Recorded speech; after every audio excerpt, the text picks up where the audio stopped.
Bismillahirrahmanirrahim. Assalamualaikum warahmatullahi wabarakatuh. Waalaikumsalam warahmatullahi wabarakatuh. Hari ini kita akan melanjutkan diskusi kita tentang manajemen konflik di dalam hal hubungan industrial. Pada kesempatan ini kita akan mendiskusikan terkait dengan konflik yang terjadi akibat adanya penggusuran lahan. Nah, penggusuran lahan ini sangat sering terjadi di Indonesia ya, dan merupakan bagian dari konflik yang terjadi secara industrial. Jadi pengembangan wilayah, terutama dalam hal pengembangan wilayah, mau di bandara atau mungkin dengan sekarang yang marak dengan jalan tol itu ya, baik tol darat dan tol laut itu. Tentunya dari rencana pemerintah itu akhirnya berkaitan dengan masyarakat yang akan menjadi sasaran dari proyek tersebut. Jadi terutama dalam hal lahan. Nah, lahan ini menjadi sesuatu yang menimbulkan konflik, baik konflik vertikal dan horizontal. Apakah penting ataupun di dalam konflik ini, apakah bagaimana sih cara mengatasinya apabila terjadi konflik terkait dengan industri yang mengakibatkan alih fungsi lahan ataupun perubahan lahan masyarakat. Nah, ini nanti kita akan diskusikan lebih lanjut. Ini Mbak Aditya sudah hadir. Mbak Aditya, halo. Gimana, Pak? Oh iya. Jadi moderator ya? Ya, wow. Oh iya. Oke, Mbak Aditya akan bertugas. Jadi Mbak Aldita, terima kasih karena tadi saya sudah menjanjikan Mbak Aditya untuk menjadi moderator. Jadi Mbak Aldita tidak menjadi moderator di sore hari ini. Baik. Terima kasih banyak, Pak. Iya, sama-sama. Mbak Aditya, untuk mengawali diskusi ini, saya serahkan sepenuhnya kepada Mbak Aditya untuk menjadi moderator yang memandu jalannya diskusi. Untuk mempersingkat waktu, sepenuhnya saya berikan kepada Mbak Aditya untuk memimpin jalannya proses diskusi. Monggo, silahkan. Selamat sore semuanya. Mungkin bisa dimulai diskusi, mungkin dari kelas A atau dari kelas B dulu. Mungkin dari kelas A dulu ya, Pak. Silahkan kelompok kelas A.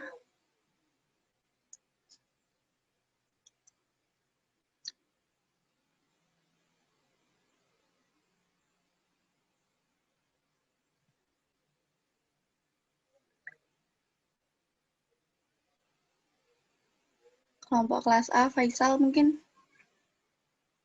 bisa share screen. Yang share screen si Suci. Oh, ya. Udah ada belum ya kelompoknya kelas A? Nah. Silakan kelompok kelas A dipersilakan.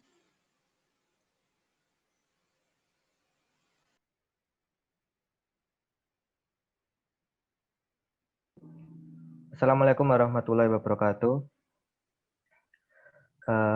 Kami dari kelompok 1 kelas A ingin membahas mengenai hasil diskusi kelompok kami, yaitu kasus pembebasan lahan. Ini langsung aja Pak, langsung dibaca latar belakangnya, Mbak Aditya. Share screen ada belum? Sudah ada. Mungkin bisa dimulai dari membaca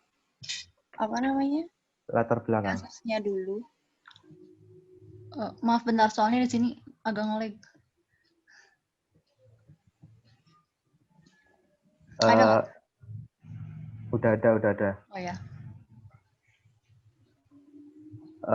Untuk latar belakang permasalahannya, dalam rangka meningkatkan konektivitas dan mencapai pemerataan pembangunan, pemerintah membangun proyek jalan tol tak terkecuali di wilayah Jawa Tengah. Pembangunan jalan tol ini masuk dalam master plan percepatan dan perluasan pembangunan ekonomi Indonesia, sehingga harus dikebut pengerjaannya. Akhirnya, pemerintah mengambil langkah-langkah percepatan, mulai dari pembebasan lahan, penggaruan tanah, pengerasan landasan, dan pemagaran kawasan bandara. Alat-alat berat sudah mulai beroperasi seiring mulai bermigrasinya penduduk ke daerah lain dengan uang hasil ganti rugi yang diberikan oleh pemerintah untuk sawah, pekarangan, dan rumah mereka meskipun dalam masa pandemi COVID-19.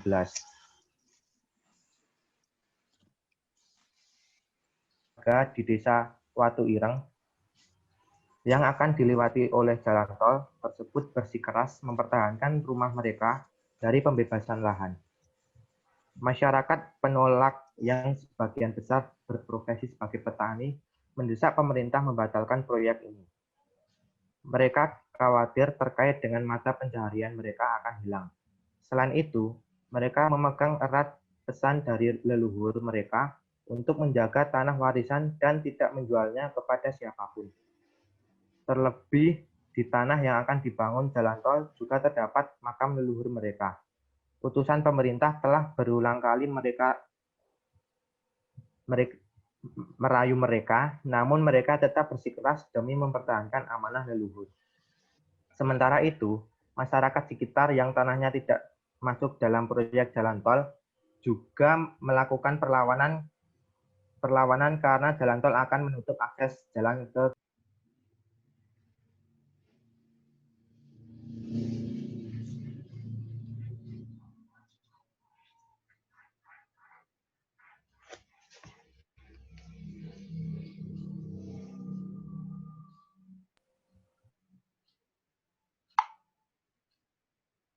warga sekitar jalan tol terus berlangsung dan memunculkan aksi solidaritas di daerah lain, yaitu solidaritas bagi para petani yang terancam kehilangan lahan pertanian dan kelompok solidaritas lainnya.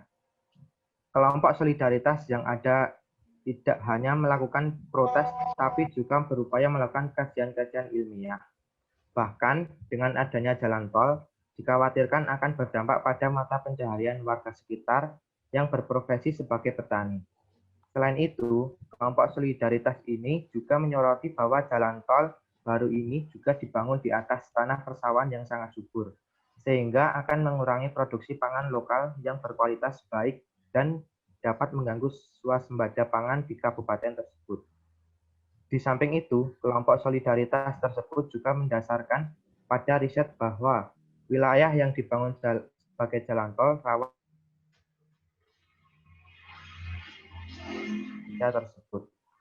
Meskipun mendapat tekanan dari berbagai pihak, tetapi pihak pengembang selaku penanggung jawab dari proyek besar ini bertekad untuk melanjutkan proyek ini hingga selesai. Berbagai upaya akan terus dilakukan untuk mendapatkan persetujuan dari warga Desa Watu Ireng, baik dengan cara memberikan bonus besar kepada perangkat desa untuk membujuk warganya atau melakukan preman bayaran untuk meneror warga supaya bersedia pindah. Akan tetapi, hingga saat ini, kelompok warga tersebut tidak bersedia pindah, terlebih di masa pandemi COVID-19 yang sulit ini. Mereka khawatir akan kehilangan mata pencahariannya sebagai petani karena susahnya mencari pekerjaan lain dan ada kekhawatiran mereka akan kesulitan mencari tanah yang sama suburnya dengan sawah yang mereka miliki. Mungkin itu latar belakangnya. Lanjut ke pembahasan. Selanjutnya yaitu identifikasi latar belakang atau sumber konflik. Berdasarkan program pemerintah yang membangun proyek jalan tol di wilayah Jawa Tengah, pembangunan jalan tol ini masuk dalam Master Plan Percepatan dan Perluasan Pembangunan Ekonomi Indonesia, sehingga harus dikebut pengejarannya. Akhirnya pemerintah mengambil langkah-langkah percepatan mulai dari pembebasan lahan, penggurukan tanah, penggeseran landasan, dan pemagaran kawasan bandara. Hal ini membuat warga di Desa Ireng untuk mendesak pemerintah menghentikan pembangunan proyek jalan tol tersebut. Inilah awal mula terjadinya masalah. Warga Desa Ireng melakukan penolakan dengan menggunakan aksi solidaritas. Selain dilakukan oleh warga desa Ireng, warga sekitar yang tanahnya tidak termasuk pembangunan juga ikut melakukan penolakan. Aksi ini dilakukan bagi para petani yang terancam kehilangan lahan dan kelompok solidaritas lainnya. Selanjutnya yaitu siklus konflik.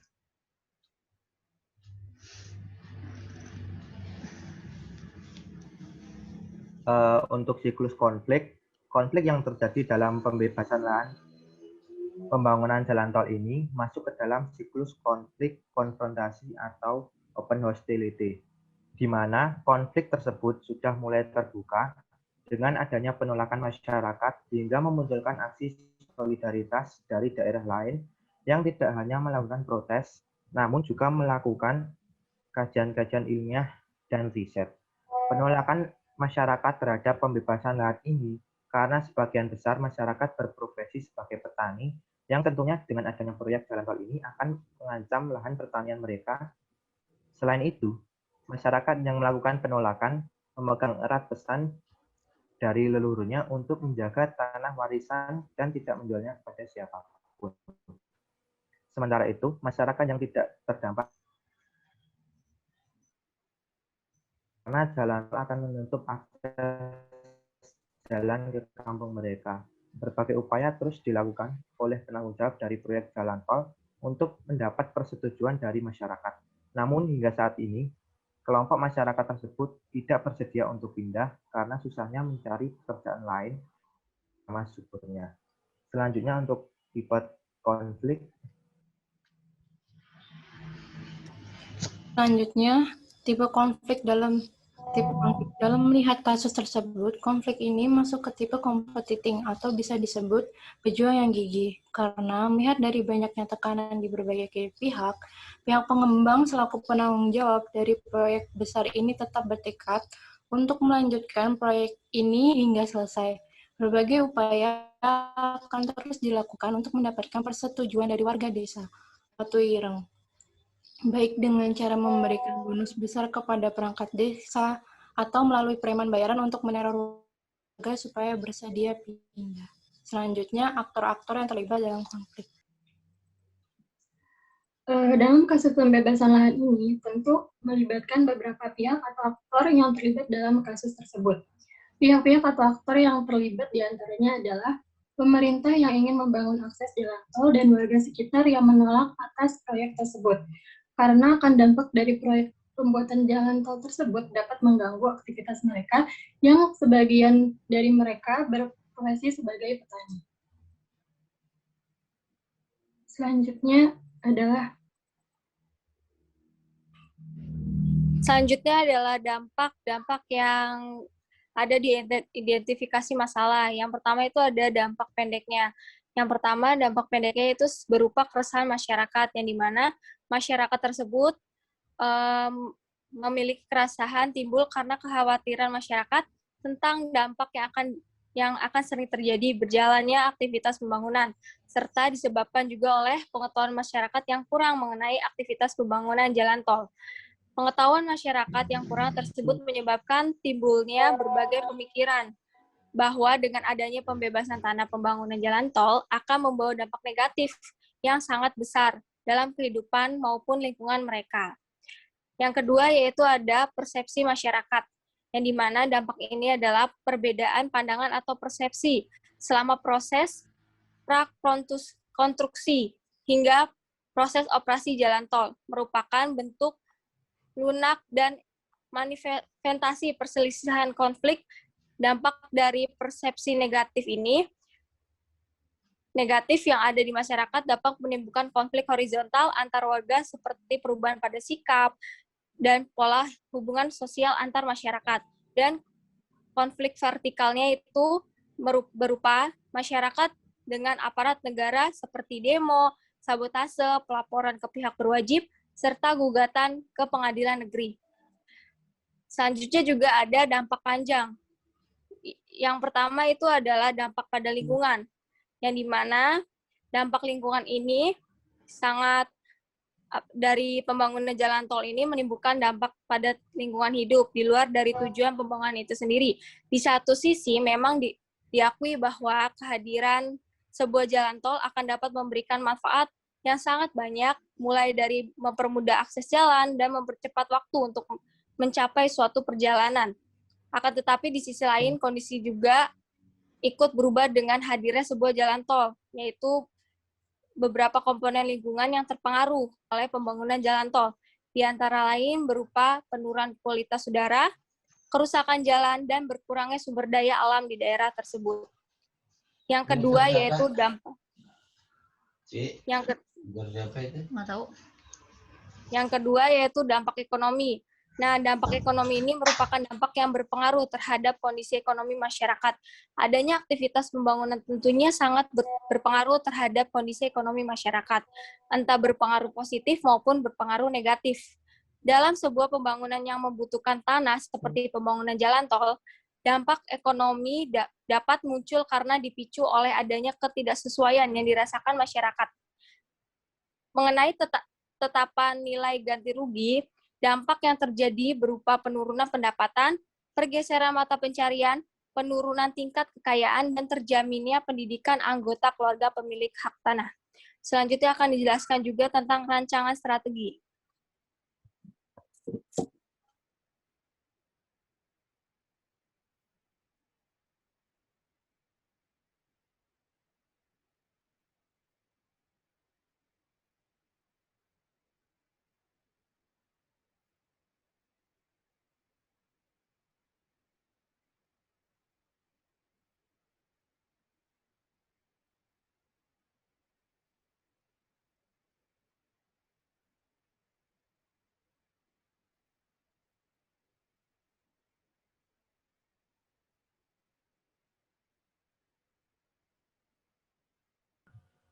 Selanjutnya yaitu langkah pengenalan.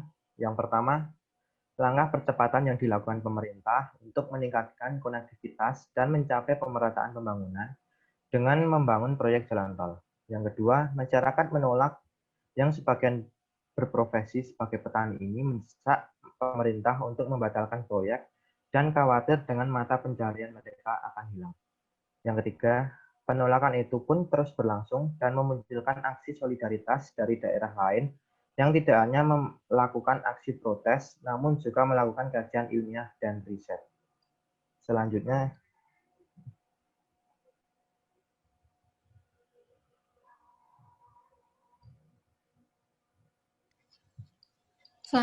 diagnosis. Diagnosis penyebab perlawanan dan penolakan dari kelompok warga tersebut karena adanya pembebasan lahan untuk pembangunan proyek jalan tol, di mana penolakan ini dilakukan karena pembebasan lahan ini mengancam rumah dan mata pencaharian, yang sebagian besar masyarakat terdampak berprofesi sebagai petani. Selain itu, kelompok masyarakat tidak terdampak juga melakukan perlawanan karena pembangunan proyek jalan tol akan menutup akses jalan ke kampung mereka. Selanjutnya,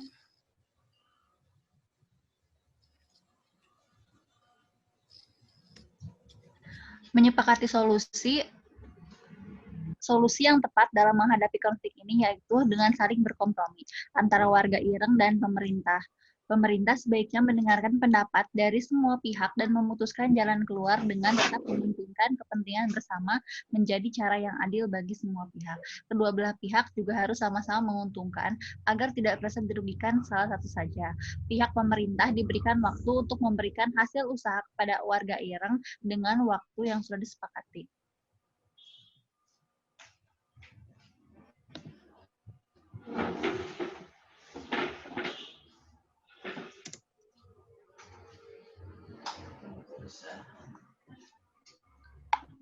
Selanjutnya pelaksanaan. Kedua belah pihak menjalankan kesepakatan yang sudah disepakati bersama dan merealisasikan hal tersebut sebagai usaha secara bertahap.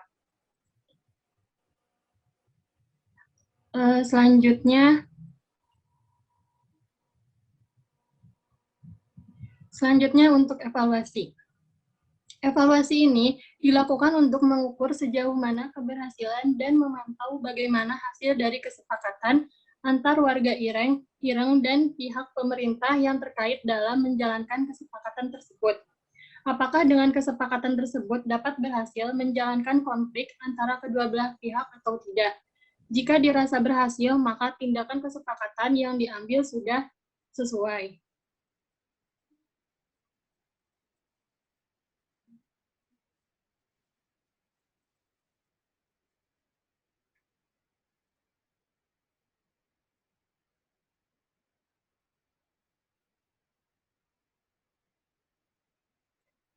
Selanjutnya adalah hal-hal yang tidak boleh dilakukan di tengah-tengah konflik.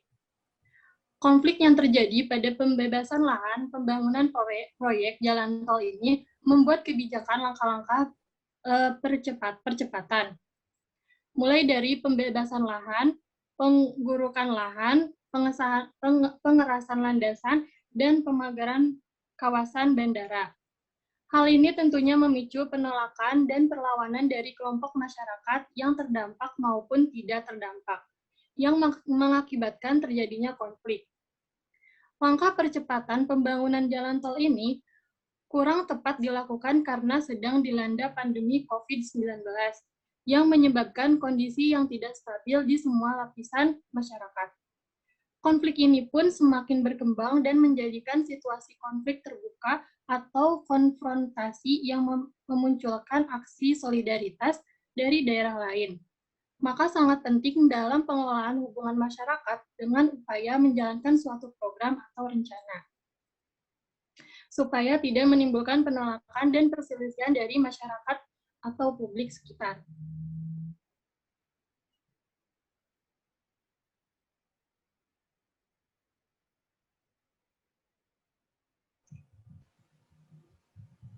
Mungkin itu tadi presentasi dari kelompok 1 kelas A kepada moderator. Baik, terima kasih untuk kelompok 2 dari kelas A. Mungkin dilanjut untuk presentasi dari kelas B. Oke, kelompok yang presentasi. Langsung dimulai aja ya, moderator. Iya, silahkan. Oke, terima kasih. Mungkin Suci bisa minta tolong stop share.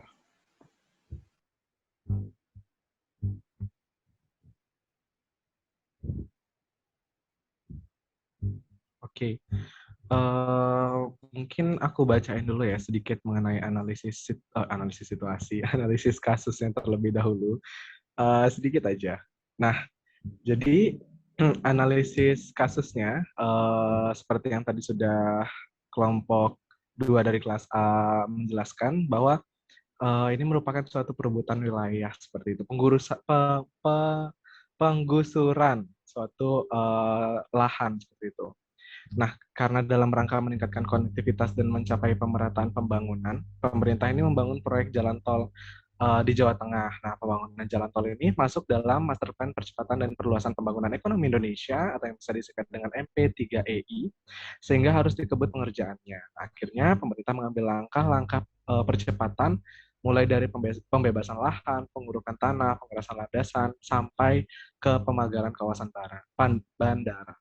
Alat-alat berat sudah mulai beroperasi seiring mulai bermigrasinya penduduk ke daerah lain dengan uang hasil ganti rugi yang diberikan oleh pemerintah untuk sawah, pekarangan, hingga rumah mereka meskipun dalam masa pandemi COVID-19. Nah, akan tetapi sekitar 30 keluarga di Desa Watu Ireng ini yang akan dilewati oleh jalan tol tersebut itu bersikeras untuk mempertahankan rumah mereka atau wilayah mereka atau lahan mereka dari pembebasan lahan. Nah, masyarakat penolak yang sebagian besar berprofesi sebagai petani ini mendesak pemerintah untuk membatalkan proyek tersebut. Mereka khawatir terkait dengan mata pencaharian mereka akan hilang. Selain itu, mereka juga memegang erat pesan dari leluhur mereka untuk menjaga tanah warisan dan tidak menjualnya sampai kapanpun. Terlebih lagi di tanah yang akan dibangun jalan tol juga terdapat makam leluhur mereka. Nah, utusan pemerintah telah berulang kali merayu mereka, namun mereka tetap bersikeras demi mempertahankan amanah leluhur mereka. Sementara itu, masyarakat sekitar yang tanahnya tidak masuk dalam proyek jalan tol juga ikut nih melakukan perlawanan, karena jalan tol ini dianggap akan menutup akses jalan ke kampung mereka, sehingga mereka harus muter lagi lebih jauh untuk sampai ke rumah dan menyulitkan mereka untuk silaturahmi ke rumah saudara yang ada di kampung seberang, seperti itu. Nah, tapi penolakan penggusuran warga sekitar jalan tol ini berlangsung dan memunculkan aksi solidaritas dari daerah lain juga. Nah, yaitu solidaritas bagi para petani yang terancam kehilangan lahan pertanian dan kelompok solidaritas lainnya. Kelompok solidaritas yang ada tidak hanya melakukan protes, tapi juga berupaya untuk melakukan kajian-kajian ilmiah seperti penelitian seperti itu. Nah, bahwa dengan adanya jalan tol ini dikhawatirkan akan berdampak pada mata pencaharian warga sekitar yang berprofesi sebagai petani. Selain itu, kelompok solidaritas ini juga menyoroti bahwa jalan tol baru ini juga dibangun di atas tanah persawahan yang sangat subur. Nah, sehingga akan mengurangi produksi pangan lokal yang berkualitas baik dan dapat mengganggu swasembada pangan di kabupaten tersebut. Samping itu, kelompok solidaritas tersebut juga mendasarkan pada riset bahwa wilayah yang dibangun sebagai jalan tol rawan terhadap banjir karena melintasi aliran sungai utama di desa tersebut. Nah, namun demikian, mendapat tekanan dari berbagai pihak, tetapi pihak pengembang selaku penanggung jawab dari proyek besar ini tetap bertekad untuk melanjutkan proyek yang hingga selesai, dan juga berbagai upaya tetap terus dilakukan untuk mendapatkan persetujuan dari warga, khususnya di Desa Watu Ireng, baik dengan cara memberikan bonus besar kepada perangkat desa untuk dapat membujuk warganya atau melalui preman bayaran untuk meneror warga supaya bersedia pindah. Nah, akan tetapi, hingga saat ini, kelompok warga tersebut ini masih tetap tidak bersedia pindah, terlebih di masa pandemi COVID-19, yang sangat sulit untuk mencari kebutuhan finansial mereka, untuk mencukupi kehidupan mereka. Mereka khawatir akan kehilangan mata pencahariannya sebagai petani, karena susahnya mencari pekerjaan lain, dan ada kekhawatiran mereka akan kesulitan mencari tanah yang sama suburnya dengan sawah yang mereka miliki sekarang. Nah, dengan demikian, kami sebagai public relation di perusahaan kontraktor yang menangani proyek tersebut, kami juga diminta untuk perusahaan untuk menyelesaikan kasus tersebut dengan cepat. Nah, kami awali terlebih dahulu dengan identifikasi terhadap permasalahannya. Mungkin bisa dari rekan saya. Oke, baik. Terima kasih. Nah, teman-teman, yuk kita simak yuk mengenai latar belakang apa aja sih yang terjadi, kenapa kok konflik ini terjadi. Ternyata berdasarkan hasil analisis yang kami buat, latar belakang terjadinya konflik itu pertama adanya perbedaan latar belakang budaya. Nah, tadi kan sudah dijelaskan sama Adi kalau warga setempat tuh memegang erat nih budaya mereka, memegang pesan-pesan dari leluhur mereka. Selain itu, banyak dari warga desa Watu Ireng itu berprofesi sebagai petani, sehingga ketika adanya jalan tol itu dapat menghambat atau mengurangi lahan petani mereka, sehingga pekerjaan mereka semakin menipis, ekonomi makin menurun, dan angka angka sosial atau angka pengangguran semakin meningkat.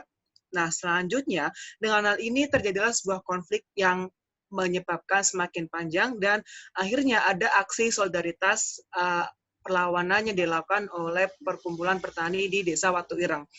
Nah, perlawanan tersebut tidak hanya melawan menggunakan kekuatan atau menggunakan adu jotos, tapi juga menggunakan kajian ilmiah. Dan dari kajian ilmiah tersebut mengatakan bahwa ternyata nih lahan yang ada di Desa Watu Ireng itu memiliki potensi yang besar untuk bisa meningkatkan swasembada masyarakat dan juga bisa meningkatkan kualitas pangan di desa tersebut dan juga kabupaten setempat. Dengan demikian, kita bisa mengetahui nih sumber-sumber konflik yang terjadi. Nah, sumber konflik yang kami dapat melalui sebuah artikel dari Selvi Tumingkol yang berjudul Dinamika Konflik dalam Organisasi itu membagi 6 sumber konflik. Sumber konflik yang pertama ada sumber daya yang terbatas, yang kedua perbedaan dalam berbagai tujuan, yang ketiga saling ketergantungan kegiatan-kegiatan kerja, yang keempat perbedaan nilai dan persepsi, yang kelima kemanduan organisasi, dan yang terakhir ada gaya-gaya individu. Nah, dari hasil dari latar belakang tersebut, kita bisa nih menganalisis sumber konfliknya. Nah, sumber konflik yang terjadi itu ternyata yang pertama adanya rasa saling ketergantungan. Hal ini bisa dilihat. Petani saling tergantung terhadap lahan mereka. Ketika lahan mereka digunakan menjadi tempat jalan tol, akhirnya warga setempat itu tidak bisa nih mendapatkan pekerjaan, tidak bisa masuk ke ladang mereka, tidak bisa menggarap ladang mereka, sehingga bisa menyebabkan konflik. Yang kedua, selain itu, di sisi lain, program ini atau pembangunan jalan tol ini juga sangat tergantung sama lahan dari petani. Misalkan aja ketika teman-teman nih mau buat rumah, otomatis kan juga perlu lahan. Nah, sama halnya dengan pembangunan jalan tol, juga perlu lahan, sehingga bisa menyebabkan konflik. Jadi, sumber konflik adanya rasa saling ketergantungan adalah saling ketergantungan terhadap kerja apabila dua atau lebih kelompok saling ketergantungan terhadap suatu hal yang untuk bisa mengakibatkan perbedaan yang terjadi menurut Selvi Tumingol 2016. Selain itu, sumber konflik yang kami analisis juga terjadi karena adanya perbedaan nilai-nilai atau persepsi. Nah, dalam ini bisa dijelaskan, pertama, tadi warga dari Desa Watu Ireng itu masih memegang pesan arah dari leluhurnya, di mana pesannya itu warga setempat itu tidak boleh untuk memberikan atau menjual lahan warga tersebut ke pihak lain. Nah, selain itu, perbedaan tersebut dianggap tidak sesuai dengan apa yang dipikirkan oleh pembangunan jalan tol, sehingga pembangunan jalan tol itu untuk bisa lebih lancar, mereka menggunakan uang bonus, di mana ini bisa dikatakan sebagai, kalau kami bilang tuh, menyogok atau memberikan suap kepada pemerintah desa dengan memberikan bonus sehingga bisa menginfluence semua warga setempat untuk memberikan lahannya untuk mempercepat proses pembangunan jalan tol. Nah, selain itu lebih parahnya sih pembangunan jalan tol ini dibantu oleh preman desa ya, kalau kami bisa bilang, karena preman tersebut bisa meneror warga setempat seperti itu.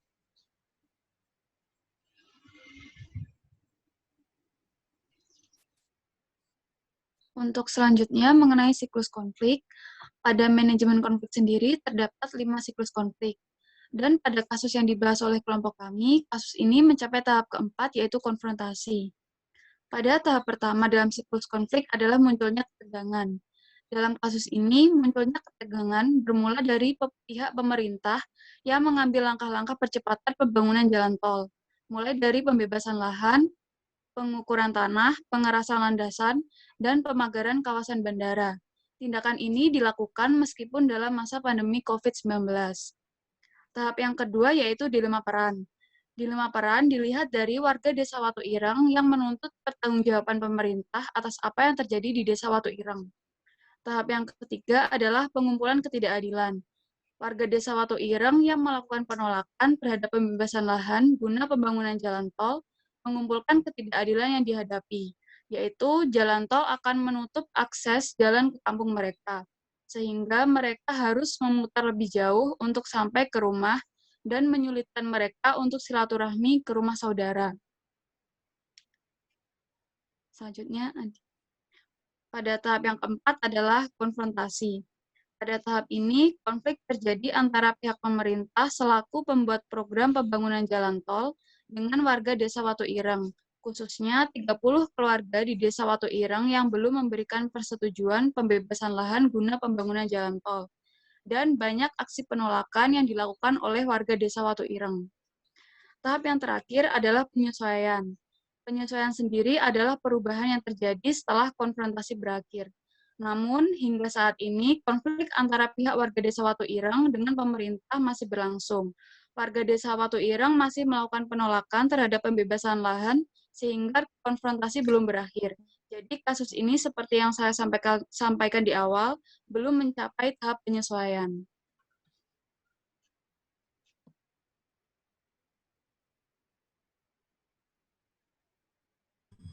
Oke, selanjutnya adalah tipe konflik.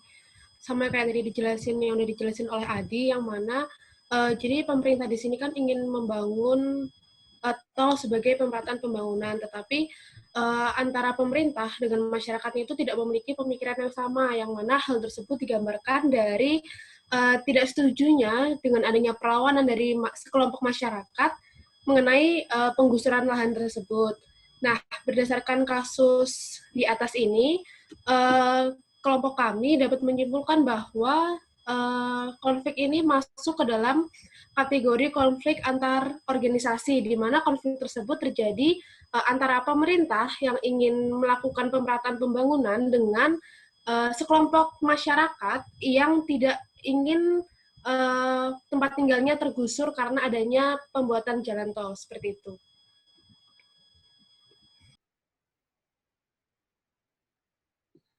Selanjutnya ada aktor konflik, yaitu role player analysis. Jadi, analisis peran aktor dalam konflik lahan pertanian di desa Watu Ireng ini dilakukan dengan pendekatan teori stakeholder dengan tujuan untuk mengetahui aktor-aktor yang terlibat dalam konflik beserta perannya masing-masing.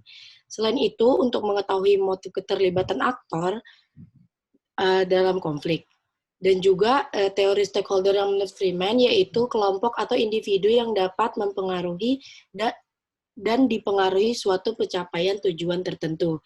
Nah, di sini kami membaginya secara dua sesuai teori juga kategorinya, yaitu yang pertama stakeholder utama.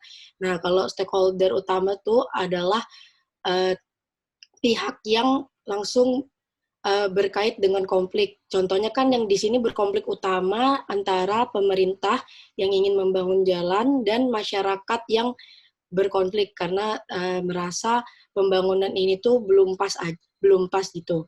Nah, jadi terus ada juga stakeholder pendukung.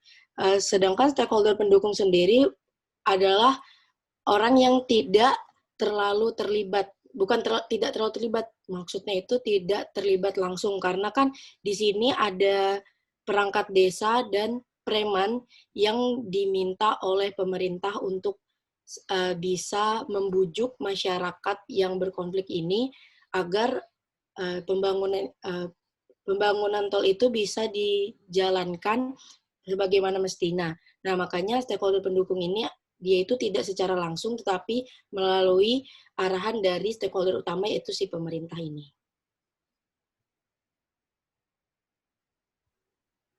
Selanjutnya, seperti yang sudah dijelaskan oleh Adi tadi, di sini membuktikan bahwa pemerintah mengambil langkah-langkah percepatan dan tidak adanya komunikasi secara transparan antara pemerintah dengan pemilik lahan.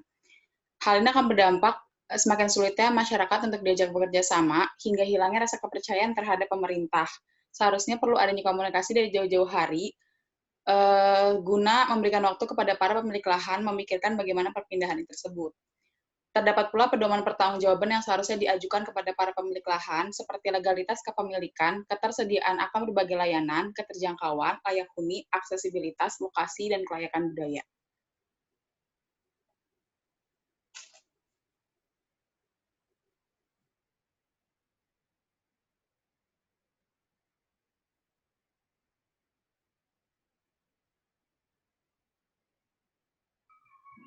Oke, sekarang udah masuk ke rancangan strategi resolusi konflik. Jadi dalam manajemen konflik itu menurut kelompok kami ada beberapa langkah atau tahapan dalam strategi resolusi konflik, yaitu ada pengenalan, diagnosis, terus menyepakati suatu solusi, pelaksanaan, dan yang terakhir adalah evaluasi. Nah, dalam tahapan pengenalan ini, jadi tuh di sini tuh ada yang namanya kita menganalisis kira-kira konflik ini tuh termasuk ke dalam konflik seperti apa dan apa sih sumber yang pertama kali terjadi kayak gitu, untuk menentukan strategi apa yang paling tepat dilakukan kayak gitu. Nah, dalam tahap pengenalan ini, jadi konflik ini masuk ke dalam konflik komunikasi kayak gitu. Jadi adanya komunikasi yang kurang baik antara pihak pemerintah yang ingin membuat jalan tol dan juga dari pihak warga. Jadi mereka sama-sama memiliki apa ya, kayak analisis masing-masing kayak gitu. Jadi asumsi-asumsi dari misal pihak perusahaannya itu pihak pemerintahnya itu mereka punya statement bahwa mereka harus melakukan percepatan dengan cara seperti ini, dan dari pihak masyarakat pun mereka punya pembelaan yang kayak ada sumber lahan pertanian, terus juga lahannya subur dan mempertahankan kepercayaan leluhur. Jadi mereka punya kayak statement atau nya masing-masing. Jadi itu tapi kurang dikomunikasikan dengan baik sehingga menjadi timbulnya konflik itu. Nah, setelah kita udah mengenali ini termasuk ke dalam konflik apa, kemudian kita masuk ke dalam tahapan diagnosis konflik. Nah, menurut kelompok kami ini kita mengambil pandangan kontinum dari Greenhalgh, di mana ada beberapa hal yang masuk ke dalam diagnosis konflik, di mana yang pertama itu adalah masalah-masalah yang dipertanyakan. kayak gitu. Jadi di mana masalah-masalah dipertanyakan ini tuh apa sih sebenarnya masalah yang sulit dipecahkan dalam persoalan ini kayak gitu. Terus yang kedua ada ukuran taruhan. Jadi kayak kita bisa lihat nih kayaknya apa sih yang dipertaruhkan di konflik ini. Nah, di diagnosis tuh. Nah, ternyata yang dipertaruhkan itu kalau jika semakin besar yang dipertaruhkan, maka konflik itu akan semakin besar juga dampaknya. Seperti ini kan, mereka mempertaruhkan yang dimana warga itu mempertahankan tanah mereka karena itu juga bakalan berdampak bagi kehidupan mereka selanjutnya, dan pihak pemerintah pun mempertahankan itu, taruhan mereka pun juga besar karena untuk membangun jalan tol dan untuk percepatan tadi itu. Nah, setelah itu kan ada juga sebelumnya masih belum. Nah, oke.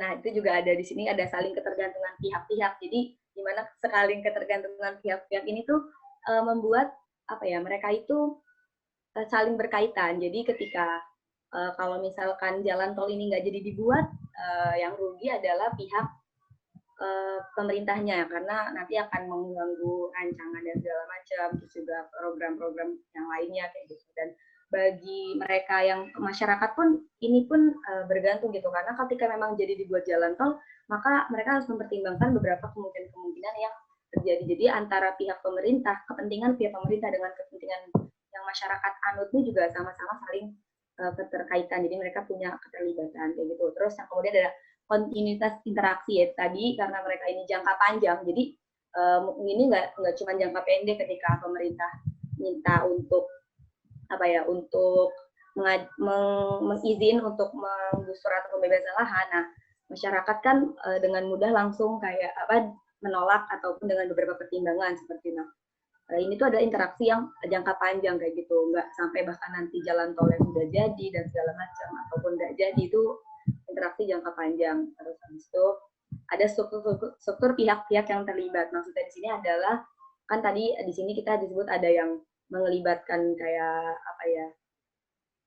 orang sebagai berkaitan sama selanjutnya nih pihak ketiga, jadi yang kayak perangkat desa yang ada tadi di Sogok, terus habis itu ini kayak gitu-gitu. Nah, habis itu yang terakhir adalah kemajuan konflik, di mana kita harus antara kedua pihak itu memiliki pemahaman bahwa kedua pihak itu harus sama-sama saling kayak mau untuk menyelesaikan masalah ini. Jadi mau maju untuk menyelesaikan, mencari solusi dari permasalahan ini. Boleh dilanjut?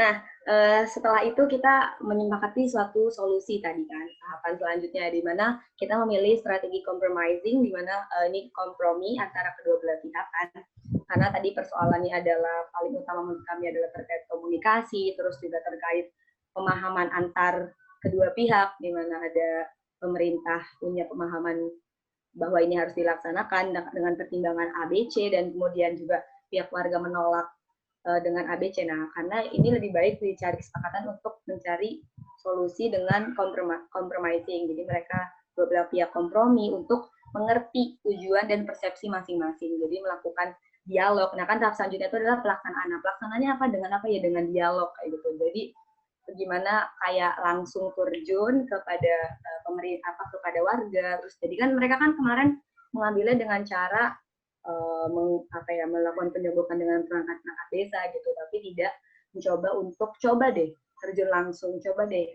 menyepakati satu solusi biar masyarakat tuh tahu sebenarnya tujuannya pemerintah bikin kayak gini tuh intinya tuh apa, dan sebenarnya tuh ada untungnya kok buat mereka. Dan begitu pun sebaliknya, mereka melarang ini dan segala macam itu, mereka menolak apa sih pertimbangannya. Nah, jadi biar pihak pemerintah juga tahu apa sih yang jadi kekhawatiran masyarakat, sehingga mendapatkan solusi bersama. Jadi memang kedua belah pihak harus saling mengalah, karena kan compromising ini gitu, menahan ego.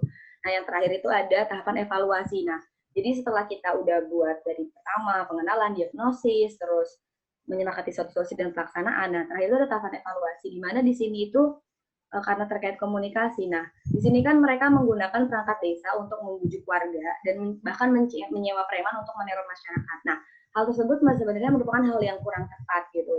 Jadi kita sebagai seorang PR dari pemerintah seharusnya kita melakukan pendekatan yang seperti dialog. Kita harus melakukan pendekatan yang pemahaman yang humanis gitu kepada masyarakat. Jadi kita juga harus terjun langsung. Jadi kita bisa membaca, kita bisa tahu nih sebenarnya masyarakat tuh butuhnya apa, sebenarnya kekhawatiran mereka tuh apa. Jadi kita harus evaluasi dari yang kayaknya bukan dengan perangkat desa menyogok kayak gitu. Mungkin dengan kayak gitu malah masyarakat malah tambah nggak percaya nih dengan pemerintah.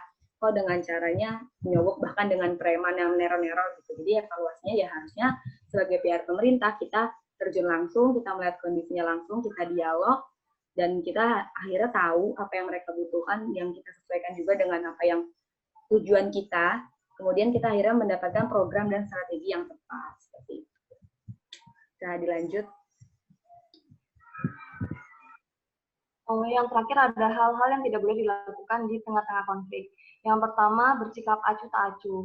Jadi di saat terjadinya konflik, sebaiknya jangan bersikap acuh tak acuh. Maka salah satu caranya dengan saling memberikan kesempatan berbicara untuk mengutarakan pendapat, maka konflik akan cepat terselesaikan. Yang kedua, tidak responsif saat menghadapi konflik. Yang ketiga, iklim kerjasama tidak harmonis. Kerjasama tidak harmonis, iklim kerjasama antara pihak yang bertanggung jawab dengan warga di desa Watu Ireng tidak berjalan dengan baik sehingga menggunakan kekerasan dan konflik terus berlanjut. Yang keempat, melakukan tindakan kekerasan. Dalam kasus ini, pihak yang bertanggung jawab melakukan tindak kekerasan dengan memerintah preman untuk meneror warga dengan maksud agar para warga tidak betah tinggal di rumahnya. Tetapi yang terjadi, warga malah tetap mempertahankannya. Yang kelima, tidak fokus dalam menyelesaikan konflik. Yang keenam, tidak melakukan diskusi sehingga konflik berkepanjangan. Dan yang terakhir, tidak menemukan kesepakatan bersama. Saya rasa cukup. Hasil analisis dari kelompok kami, saya serahkan kembali pada moderator. Baik, terima kasih kepada kelompok kelas A maupun kelas B. Mungkin langsung saja saya buka sesi pertanyaan. Silakan teman-teman jika ada yang mau bertanya.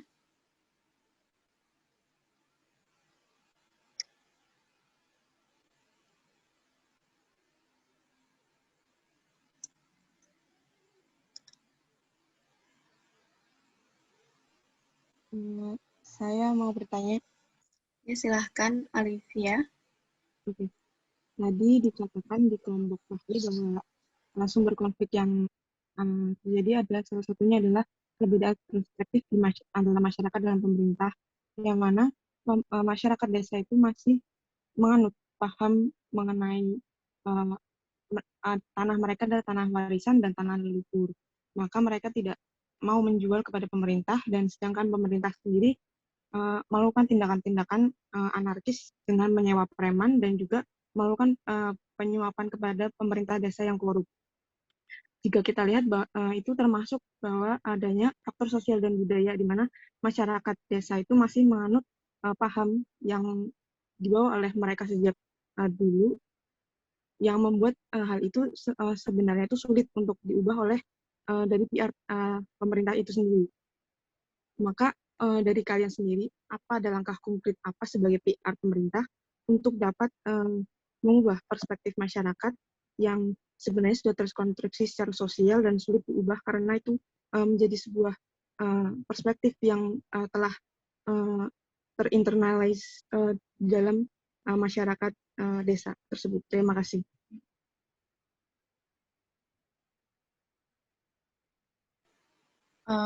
Mungkin langsung saja dijawab dari kelompok Hadi. Oke, terima kasih kepada Alivia dan izinkan kelompok kami untuk berdiskusi lebih lanjut.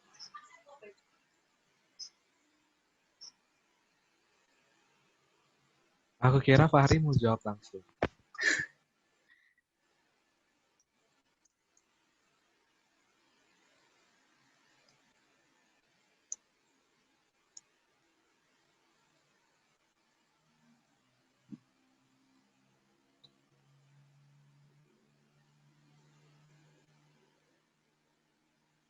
Tia mungkin bisa sambil nunggu jawaban kita, mungkin ada pertanyaan lagi dari kelompok dari teman-teman. Ya, baik. Mungkin yang lainnya apakah ada yang mau bertanya baik untuk kelompok kelas A maupun kelas B?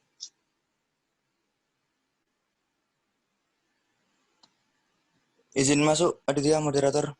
Iya, silahkan Dima. Mungkin simpel aja ya. Sebelumnya terima kasih atas waktu yang diberikan. Dan sebelumnya mohon maaf belum bisa on cam. Jadi pertanyaan aku timbul dari rasa penasaran aja ya. Coba kita mengandai-andai dari teman-teman yang kelompok yang presentasi ini, kalian ini masyarakat biasa, masyarakat awam, bukan dari bagian pemerintah atau bagian warga yang tertindas di sana. Tendensi kalian atau keberpihakan kalian tuh cenderung kemana? Apakah kalian mendukung pemerataan pembangunan secara nasional, atau kalian juga prihatin, merasa simpati dan empati kepada warga yang bisa dibilang tertindas oleh kebijakan-kebijakan pemerintah tersebut? Terima kasih.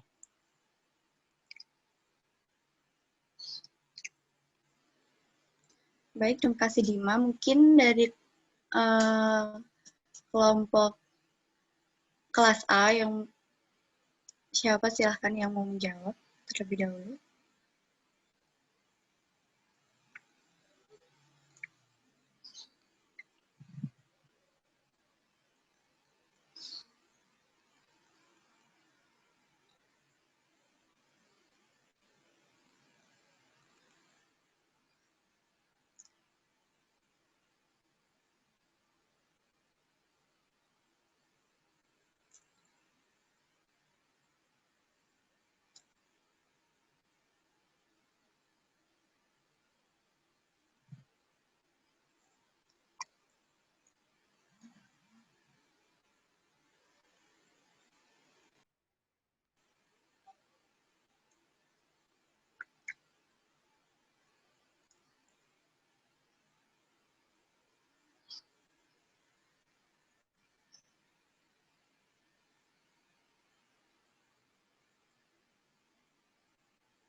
Mungkin saya ulangi pertanyaan yang dari Dima.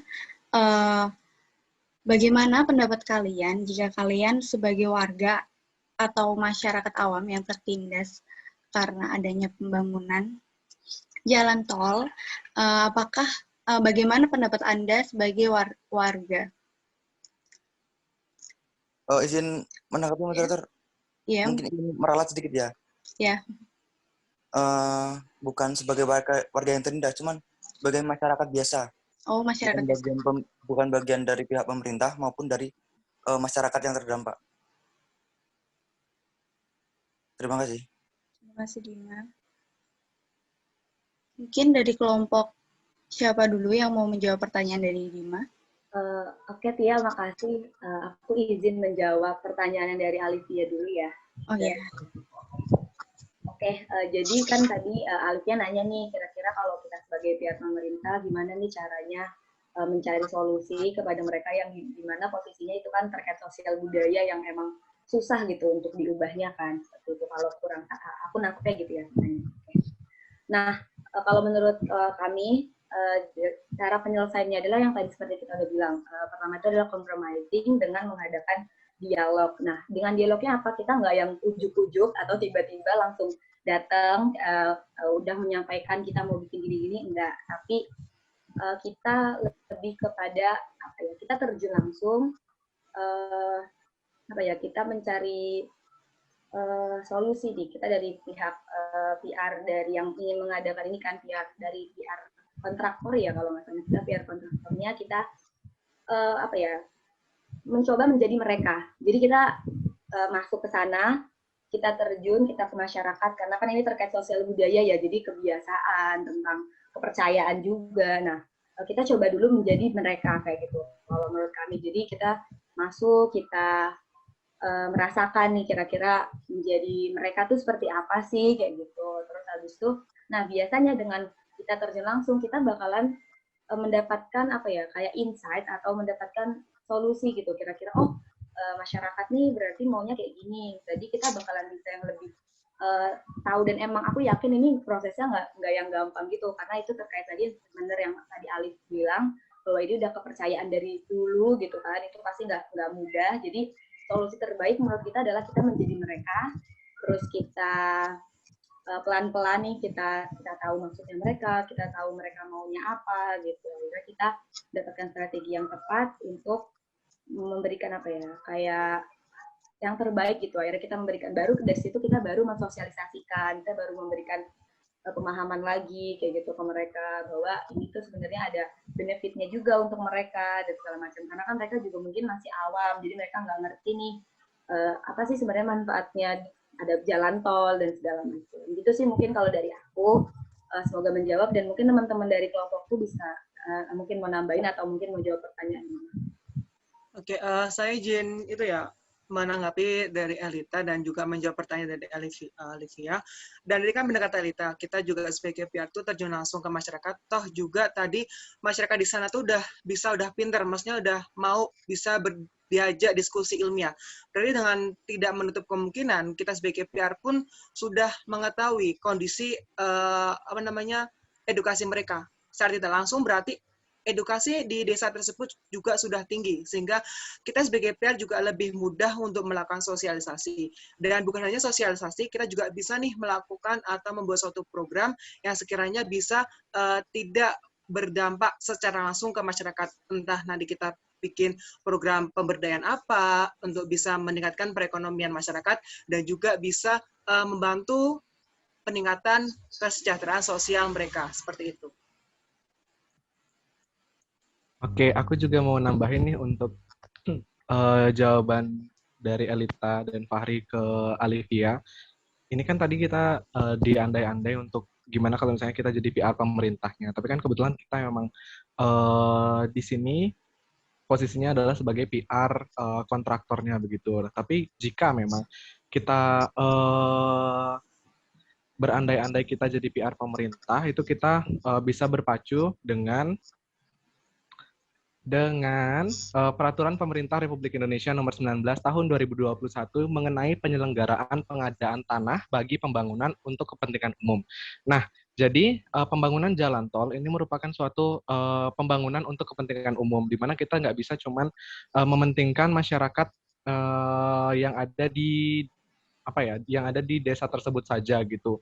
Mungkin kita bisa memberikan suatu solusi bagi misalnya tadi Watu Ireng gitu, desa-desa di sekitar situ, kita bisa memberikan solusi bagaimana sebaiknya dengan mengacu lagi kepada Perpres yang tadi, peraturan pemerintah yang tadi, karena kebetulan peraturan pemerintah ini dibuat untuk kepentingan umum. Balik lagi ke situ, kita nggak bisa cuman mementingkan satu pihak saja, kita juga nggak bisa mementingkan pihak umum saja, tetapi intinya harus ada keadilan sih di antara kedua. Jadi kepentingan umumnya tetap jalan, kepentingan satu pihak yaitu di Desa Watu Ireng itu juga tetap berjalan. Seperti itu sih kira-kira, Alivia.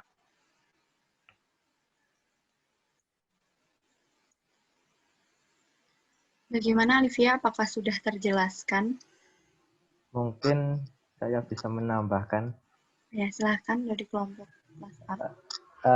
Selain melakukan sosialisasi dari pihak pemerintah itu bisa melakukan kunjungan door to door untuk menyerap aspirasi masyarakat dan menyukseskan pembangunan nasional ini, di mana pemerintah melakukan pendekatan dengan melibatkan pihak ketiga yang diadakan kan melibatkan representasi para muda-mudi daerah itu yang dinilai lebih memiliki pengetahuan, kepekaan, dan afeksi yang baik. Nah, kunjungan door to door ini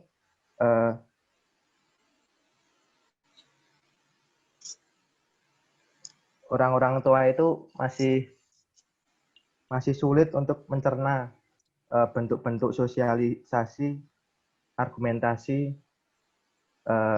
dan kebanyakan masih, kalau di desa itu masih ada yang yang nggak bisa baca gitu. Mungkin itu tambahan dari saya. Baik, terima kasih. Terima kasih Faisal sudah menambahkan. Mungkin Alivia, apakah sudah terjelaskan? Oke, baik, sudah. Berarti setelah saya dengarkan apa yang tadi jawaban kalian kelompok tadi dan kawan-kawan, berarti ada faktor lain yaitu adanya kesenjangan sosial dan kesenjangan struktural di desa tersebut ya. Maka itu mungkin bisa jadi pertimbangan juga untuk PR dari pemerintah maupun dari konstruksi tersebut untuk mempertimbangkan lagi apakah kesenjangan yang terjadi di desa tersebut bisa cukup kalau kalian hanya fokus kepada kepentingan bersama, padahal juga di sisi lain sebenarnya dengan adanya kesenjangan tersebut itu juga bisa terjadinya penindasan kepada warga masyarakat di desa tersebut. Sudah seperti itu. Terima kasih. Mungkin lanjut ke pertanyaan kedua. Silahkan siapa yang menjawab? Iya, saya mau mewakili dari kelompok 2 kelas B, mau coba jawab pertanyaan dari Dima. Tadi kan ditanya sama Dima kalau kita berandai-andai sebagai masyarakat melihat permasalahan ini. Nah, kalau berdasarkan dari pemahaman kelompok kami tetap akan, bukannya berarti kami tidak simpati ataupun empati dengan masyarakat tersebut, tetapi kami tetap akan mendukung proses pembangunan nasional yang akan dilakukan pemerintah. Nah, itu juga kembali lagi merujuk pada pembukaan Undang-Undang Dasar 1945 pada alinea 4 yang menjelaskan bahwa pembangunan nasional ini itu tuh memberikan keuntungan bagi masyarakat dengan menyejahterakan mereka. Nah, mungkin di sini permasalahannya terjadi karena yang sudah dijelaskan tadi juga bahwa tidak adanya transparansi, terus tidak ada kesepakatan yang dilakukan di awal sebelum adanya penggusuran lahan seperti itu. Jadi kalau dari kami lebih mendukung pemerintah karena pembangunan nasional ini mencerdaskan kehidupan bangsa, menciptakan kesejahteraan umum yang mana pasti apa yang dilakukan pemerintah itu juga mereka tidak memikirkan dirinya sendiri, tetapi itu dilakukan juga untuk masyarakatnya seperti itu. Baik, terima kasih Farah. Mungkin dari kelompok kelas A, apakah ada yang menjawab?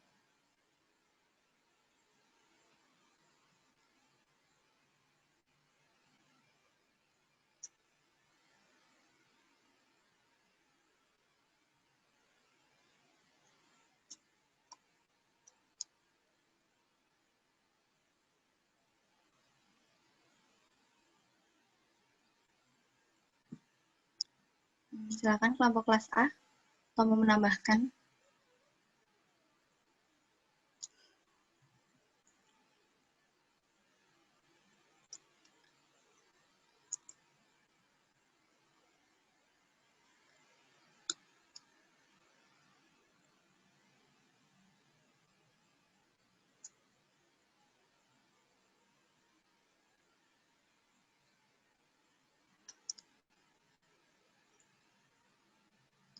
Gimana?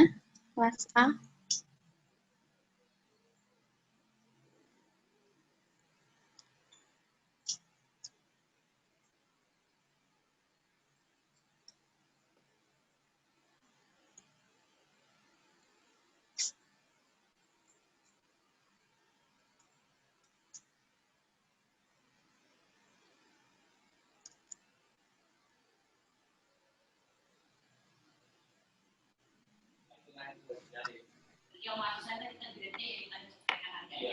Bagaimana Mbak Aditya? Masih ada yang mau menambahkan? Kalau ada dari kelas A, mungkin apakah ada yang mau bertanya lagi?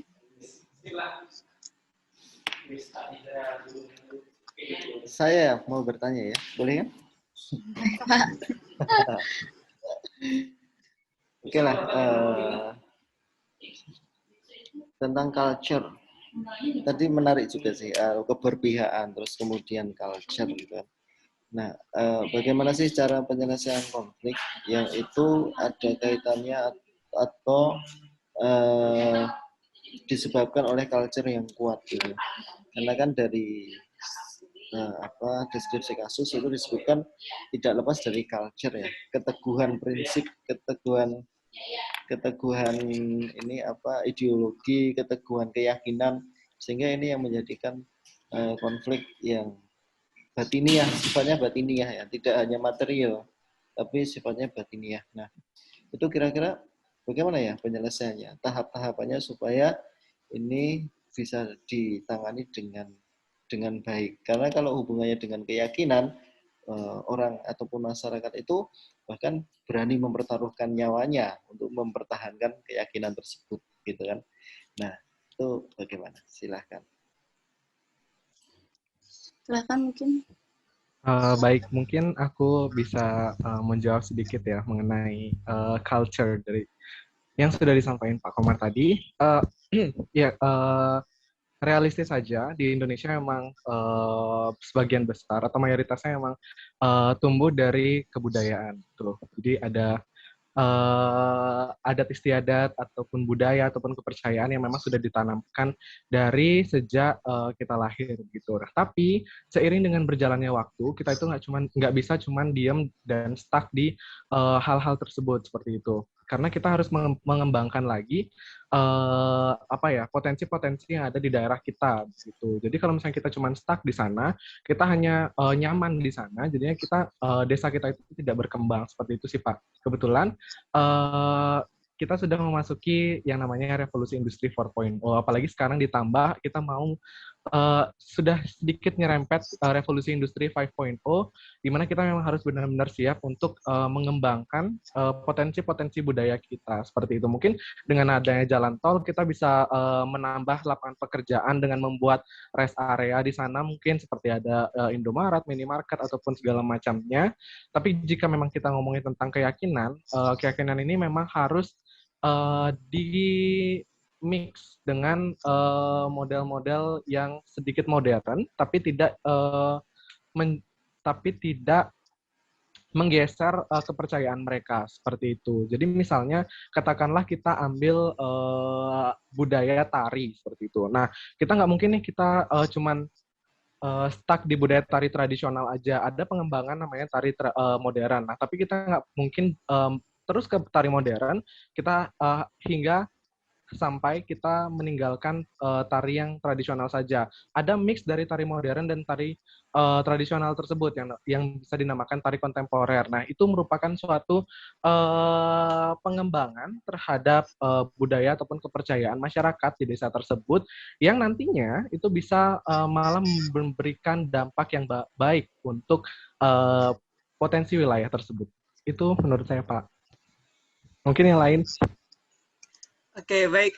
Pak Komar, izinkan saya untuk menambahi statement dari Adi. Terima kasih Pak Thomas telah memberikan pertanyaan yang luar biasa. Kalau menurut saya pribadi, Pak, dengan bagaimana sih cara kita untuk menyelesaikan konflik kultur gitu, kalau saya pribadi sih kita bisa kok berdiskusi dengan tokoh masyarakat, berdiskusi dengan tokoh agama, dan dari hasil tersebut tuh bisa nanti kita rebuk bareng, musyawarah bareng bersama warga, di mana musyawarah juga bagian budaya Indonesia untuk menyelesaikan masalah tuh menurut saya juga bisa lah untuk melakukan bermusyawarah. Dengan hal ini, dengan adanya bermusyawarah, kita juga saling mengetahui insight-nya, saling mengetahui ilmu yang mereka ketahui. Jadi kalau dengan kita berdekatan dengan tokoh agama, tokoh masyarakat itu bisa untuk menyelesaikan konflik berkaitan dengan kultur, seperti itu, Pak.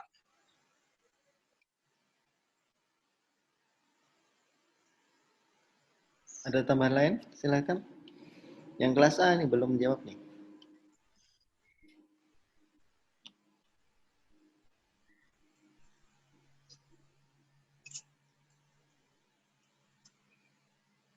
Mungkin kelas A apakah ada tambahan?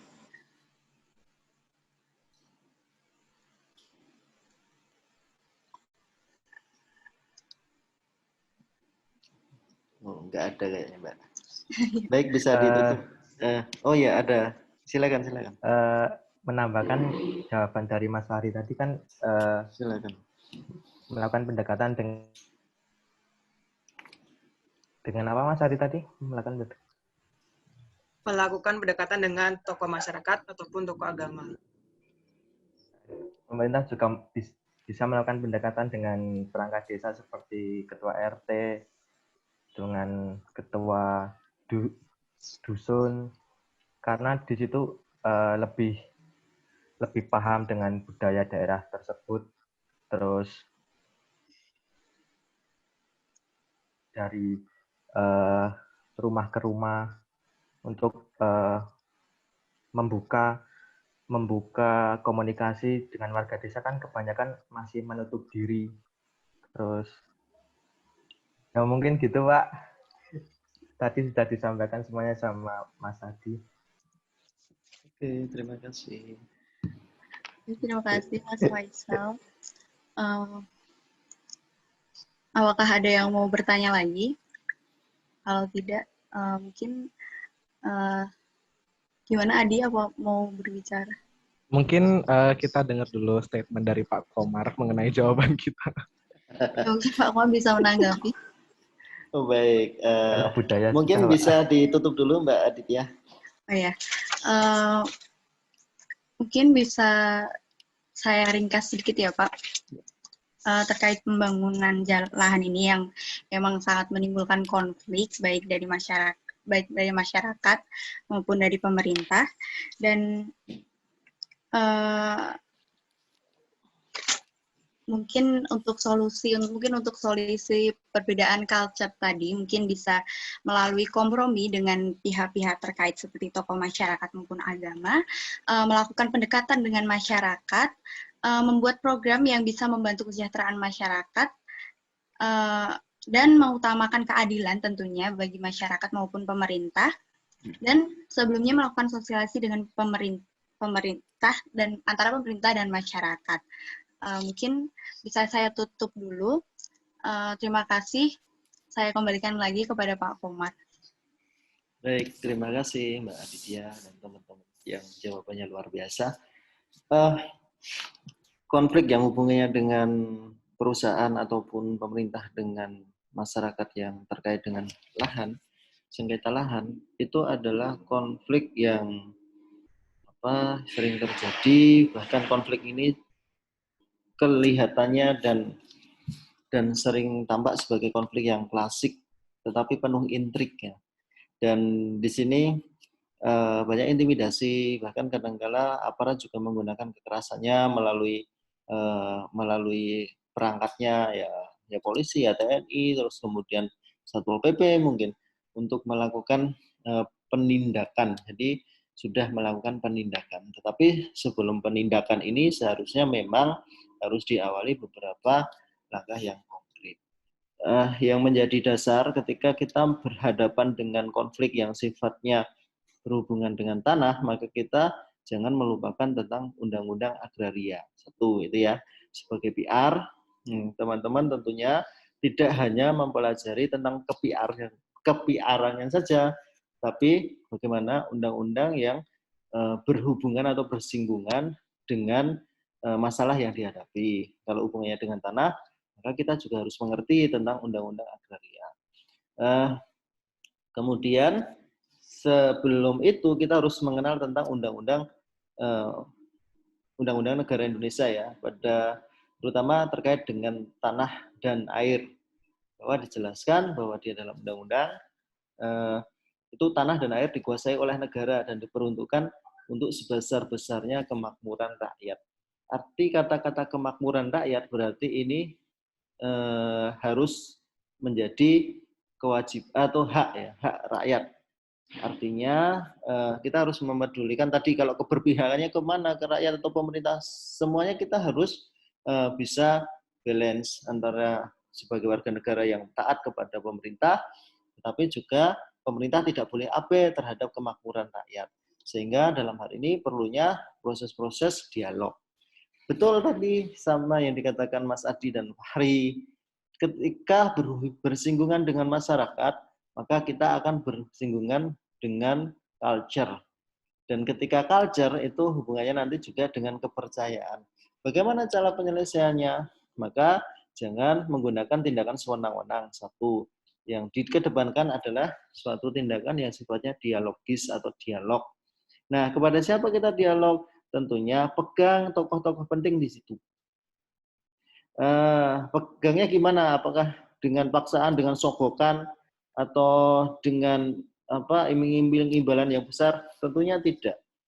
Buat tahap-tahap yang itu nanti pertemuan rutin dengan warga atau warga masyarakat yang terdampak gitu, diskusi bersama dengan teknik kompromi gitu, diskusi dulu. Jangan langsung tiba-tiba langsung jalan tol itu. Tetapi gunakan pendekatan yang sifatnya adalah edukasi. Kalau di kami psikoedukasi, yaitu mengedukasi masyarakat secara bertahap tentang bagaimana sih, ya awalnya tentang gimana sih untuk kemakmuran rakyat, untuk memakmurkan rakyat itu gimana. Apakah kita akan ke dalam sektor pertanian saja atau kita bisa kembangkan kepada sektor agroindustri. Nah, kita buka dulu mindsetnya masyarakat. Pelan-pelan, kalau sudah mulai terbuka gitu, baru masuk, oh ini besok untuk jalan tol. Nah, terus kemudian sebagai PR juga harus mempelajari tentang lingkungan di situ. Adakah situs-situs yang memang sangat bersejarah, yang itu memang tidak bisa dipindahkan ke tempat yang lain, itu juga harus diperhatikan. Misalnya di suatu wilayah itu ada masjid yang yang dianggap sakral atau tempat-tempat yang dianggap sakral oleh masyarakat, maka jangan sentuh itu. Karena ketika Anda akan menyentuh itu, yang terjadi pasti masyarakat akan marah. Sehingga buat peta yang jelas. Kalau mau buat tol, oh ini kayaknya ada Masjid Patok Negoro. Kalau di ini kan sempat ada isu ya, maksudnya isu yang berkembang Jogja yang mau dibuat jalan tol itu akan menerobos salah satu Masjid Patok Negoro. Nah, itu pasti akan ditolak oleh masyarakat, sehingga dalam perancangan pembangunannya itu dibelokkan beberapa kilometer sehingga tidak mengenai patok itu. Itu juga sangat penting. Jadi kearifan lokal di sini itu juga perlu diakomodir keberadaannya. Kemudian yang selanjutnya, hubungannya dengan kemakmuran rakyat ini, orang-orang yang akan dipaksa pindah lahan itu mengalami stres yang luar biasa jika tidak dipersiapkan. Sehingga kewajiban pemerintah adalah melakukan pendampingan, tidak hanya membayar uang penggantian lahan, tetapi menyiapkan pendampingan, baik itu secara psikologis ataupun pendampingan yang sifatnya produktif. Ini yang harus dilakukan. Psikologis itu bagaimana? Bagaimana untuk merubah masyarakat yang awalnya petani, itu untuk menjadi di sektor non-petani, itu luar biasa susah loh. Dan itu bisa stres. Bahkan ada suatu daerah yang kemudian karena tidak di manage dengan baik, yang kasus belum lama ini ya, lahannya dibeli oleh Pertamina, miliaran jadi miliarder, tetapi akhirnya uangnya kok tinggal dikit buat beli mobil dan macam-macam. Nah, itu kan tata kelola. Nah, pemerintah harus menyiapkan secara psikologis kemampuan untuk mengelola keuangan tersebut, bagaimana untuk saving uangnya, bagaimana untuk menjadikan uang ini sebagai modal usaha dan lain-lain. Itu keterampilan-keterampilan itu yang harus dibangun. Tidak hanya dikasih uang, terus kemudian silakan Anda beli lahan yang lain. Ya, belum tentu lahan yang lain itu juga dijual kan. Sehingga akan mengalami stres yang luar biasa, sementara dalam kesehariannya dia butuh hidup untuk makan. Nah, ini yang harus dipersiapkan. Kemudian ketika melakukan pembangunan di suatu wilayah, pemerintah juga harus melihat tentang kemakmuran, bagaimana mengupayakan kemakmuran masyarakat sekitar.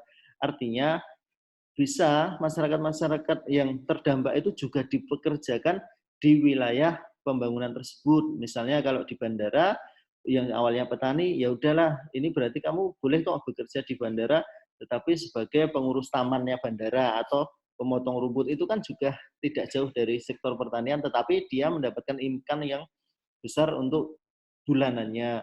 Terus kemudian misalnya di jalan tol gitu, ya berarti nanti masyarakat-masyarakat yang ini bisa sifatnya kontingensi, yaitu menjual produknya di supermarket yang ada di wilayah tol atau di luar tol. Artinya jalan luar tol itu kan biasanya ramai. Nah, itu bisa menitipkan dagangan di sana. Sehingga dan itu dalam perjanjian. Kalau pendekatan kultural ini dilakukan, insya Allah sengketa lahan itu tidak akan pernah terjadi gitu ya. Sehingga solusinya adanya win-win solution. Artinya pemerintah juga proyeknya jalan, tetapi masyarakat juga tidak khawatir terhadap masa depan dirinya dan keturunannya. Ini menjadi hal yang sangat penting. Gitu teman-teman. Oke, ada pertanyaan mungkin dari penjelasan saya? Sudah jelas Pak, Bapak udah sampai dapat golden hour di sana. Makasih Pak penjelasannya Pak. Oke. Sudah sangat jelas. Baik, jadi ini juga pertemuan terakhir kita ya, maksudnya di mata kuliah ini, dan rasa senang saya bisa berjumpa dengan kawan-kawan yang hebat ini. Ini menjadi diskusi yang luar biasa, diskusi virtual pertama saya dengan UMY gitu. Kalau biasanya saya ngajar langsung di sana, ini virtual yang berkesan, dan dari hal-hal yang kita pelajari tentang konflik industrial ini, ada beberapa hal yang mungkin kita menjadi kita tekankan. Yang pertama, kalau di dalam industri itu, ataupun di dalam hubungannya dengan pekerjaan, itu pasti akan ada konflik. Nah, konfliknya pasti bermacam-macam. Yang perlu kita garis bawahi adalah bagaimana kita melihat permasalahan itu dari berbagai perspektif. Ini yang penting. Kadang-kala kita salah mengambil keputusan karena kita hanya memandang segala sesuatu masalah itu hanya dari satu perspektif.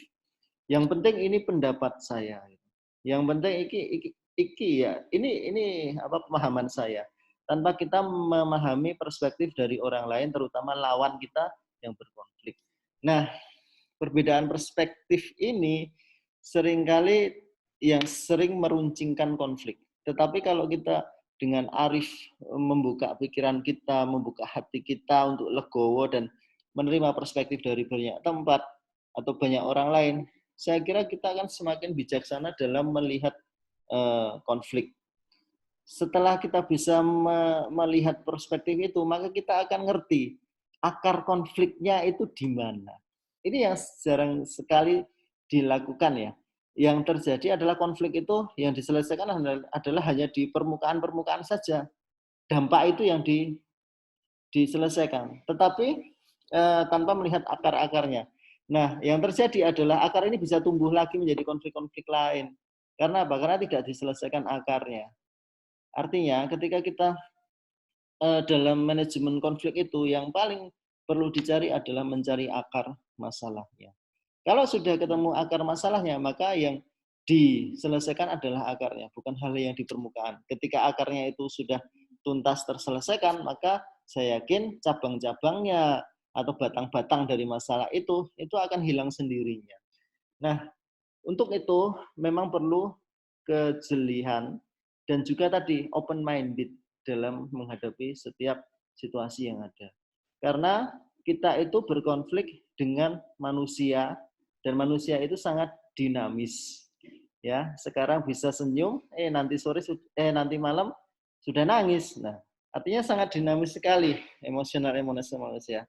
Kita berkonflik bukan dengan benda, dan kita berkonflik bukan berinteraksi bukan dengan sesuatu yang mati. Artinya kan itu kan sering terjadi gitu. Sehingga yaitu kita harus open minded, tidak bisa hanya memaksakan satu persepsi kita untuk menghadapi konflik gitu. Itu teman-teman. Dan kemudian terus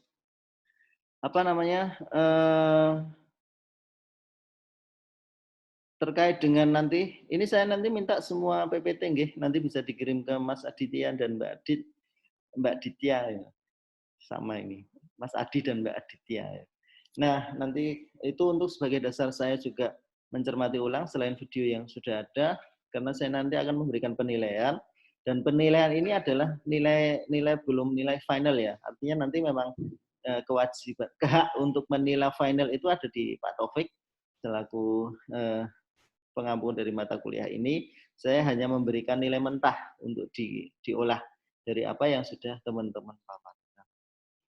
Begitu. Oke, mungkin ada masukan mungkin dari saya, cara saya mengajar mungkin juga kurang, atau bagaimana metode yang saya lakukan mungkin metode ini ya mungkin berbeda gitu. Saya tidak menggunakan metode ceramah, tapi saya lebih membuat suatu analisa kasus untuk kita diskusikan bersama. Silakan jika ada masukan atau kritik, saya sangat suka dikritik untuk memperbaiki diri saya. Ya, monggo. Nggak ada Pak, udah mantap. Terima kasih Pak. Terima kasih banyak Pak, saya udah nonton YouTube juga. Pak, Jos. Lebih jelas Pak Ya, untuk nanti memahaminya. Oke, nanti akan ini 3 materi terakhir juga nanti akan saya upload di YouTube ya, beserta video-video psikologi saya. Begitu. Oke, dan saya minta maaf ya apabila ada kekurangan selama ini dalam memberikan atau mendampingi teman-teman untuk berdiskusi. Ya, yang jelas semoga silaturahminya tetap berlanjut gitu, dan kalau ketemuan di jalan misalnya, sapalah saya, karena saya sering lupa atau mungkin saya lihat gitu tapi saya nggak tampak jelas karena saya minus ya, mata saya minus ya, dan nggak mau pakai kacamata. Jadi bukan kata sombong nggak mau nyapa, tapi nggak kelihatan gitu. Nah itu yang sering terjadi. Jadi sapalah saya juga sering main ke UMY karena saya di Unisa ini selain dosen psikologi juga kebetulan di admisinya Unisa. Jadi saya di admisi Unisa yang dalam hal ini berhubungan dengan penerimaan mahasiswa baru, dan sering main ke tempat UMY, Budiah, terus kemudian Pak Marwadi, banyaklah yang kenalan di sana. Nah, sapa kalau saya ke UMY ya. Ya Pak. Oke. Mungkin itu karena tidak ada pertanyaan, dan semoga kita bisa dipertemukan di lain waktu dalam posisi yang kalian juga sehat walafiat dan dalam posisi di kematangan karir yang luar biasa. Terima kasih. Doa kita semoga pandemi ini cepat berlalu dan kita bisa menormalkan diri untuk menjalani hari-hari yang dinamis. Baik, itu ya. Kita akhiri dengan membaca hamdalah bersama-sama. Alhamdulillahirabbil Alhamdulillahirrahmanirrahim. Alhamdulillahirrahmanirrahim. Ya, terima kasih ya. Saya akhiri. Assalamualaikum warahmatullahi wabarakatuh.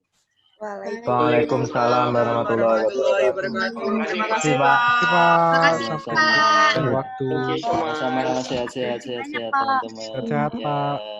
See you next time. See you. Sehat selalu Pak. Amin.